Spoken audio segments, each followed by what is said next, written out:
Hello, ಹೇಳ ಪವಿತ್ರ. ಯಾಕ? ಹೌದಾ, ಸರಿತೋ, ನಾಳೆ ಹತ್ರ ಮಾತಾಡ್ತಾನಂತ.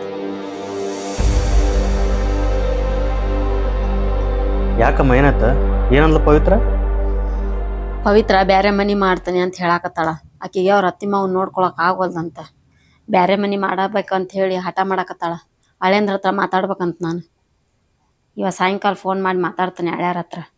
ಎಲ್ಲರ ಇರ್ಲಿ, ನನ್ನ ಮಗಳು ಚಂದಿದ್ರೆ ಸಾಕು. ರೀ, ನಮ್ಮ ಅಣ್ಣ ಸಿಂಗಾಪುರ್ಗೆ ಹೊಂಟಾನಂತ. ನಮ್ನು ಕರೆಯತ್ತಾನ. 1 ತಿಂಗಳು ಹೋಗಿ ಬರಂಬರ್ರಿ.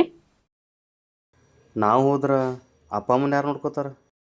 1 ತಿಂಗಳಲ್ಲ, ಪವಿತ್ರ ಮನ್ಯಾಗ ಬಿಟ್ಟೋದ್ರ ಹತ್ತೋರಿ, ಅವ್ರು ನೋಡ್ಕೋತಾರಂತ. ಪವಿತ್ರರ ಮನ್ಯಾಗ ತೆಲಿಗಿಲಿ ಕೆಟ್ಟತ್ತೇನ್ ನಿನಗ? ಮಗ ಸೊಸಿ ಇದ್ದು ಮಗಳ ಮನ್ಯಾಗಿದ್ರ 4 ಜನ ಏನಂತಾರ? 1 ತಿಂಗಳು ಅಷ್ಟೇ ಅತ್ತಿ. ನೀನು ಈ ಮನಿ ಸೊಸಿ ಅದಿದಿ. ನಮ್ಮನ್ನ ಈ ಮನಿನ ನೋಡ್ಕೊಳ್ಳೋದು ನಿನ್ ಜವಾಬ್ದಾರಿ ಐತಿ, ಅದು ನೆನ್ಪಿರ್ಲಿ. ಒಂದ್ ಮಾತು ಹೇಳ್ತೀನಿ ಅತ್ತಿ, ಬೇಜಾರಾಗಕ್ ಹೋಗ್ಬೇಡ್ರಿ. ನೀವು ನಿಮ್ ಮಗಳಿಗೆ ಒಳ್ಳೆ ಬುದ್ಧಿ ಹೇಳ್ಕೊಟ್ಟಿಲ್ಲ ಅಂದ್ರೂ ಪರವಾಗಿಲ್ಲ, ಆದ್ರ ಆಕಿ ತಪ್ಪು ಮಾಡತ್ನಾಗ ಸಪೋರ್ಟ್ ಮಾಡಕ್ ಹೋಗ್ಬೇಡ್ರಿ. ಈ ಮನಿ ಸೊಸೆಯಾಗಿ ನಿಮ್ಮನ್ನ ನೋಡ್ಕೊಳ್ಳೋದು ನನ್ ಜವಾಬ್ದಾರಿ ಆದ್ರ ಅವ್ರ ಅತ್ತಿ ಮಾವನ್ ನೋಡ್ಕೊಳ್ಳೋದು ನಿಮ್ ಮಗಳ ಜವಾಬ್ದಾರಿ ಅಲ್ಲೇನತ್ತಿ?